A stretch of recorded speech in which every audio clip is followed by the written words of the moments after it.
ఓయ్ people, welcome back to our YouTube channel. మేమైతే సత్యనారాయణ స్వామి వ్రతం అయితే పెట్టించుకున్నాము.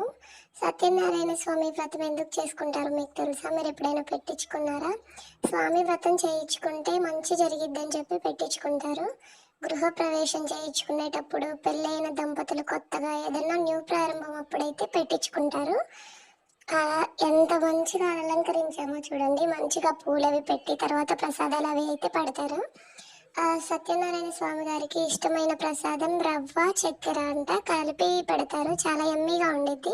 మీరు ఎప్పుడైనా ప్రసాదం తిన్నారా? తినకుండా ఉంటే తినండి, చాలా టేస్టీగా అయితే ఉండిద్ది. పూజగా స్వామివారి స్టోరీ అయితే చెప్తారు. చక్కగా వింటా ఉంటారు అందరూ. వింటే చాలా మంచి జరిగిద్దని నమ్ముతారు అందరూ. మీరు ఎప్పుడైనా వ్రతం చేయించుకున్నారా? చేయించుకోకపోయి ఉంటే చేయించుకోండి, మంచి అయితే జరిగిద్ది. సత్యనారాయణ స్వామి వ్రతము చాలామంది అయితే చేయించుకుంటారు. ఈ వీడియో మీకు కనుక నచ్చినట్టయితే please like, share and subscribe to our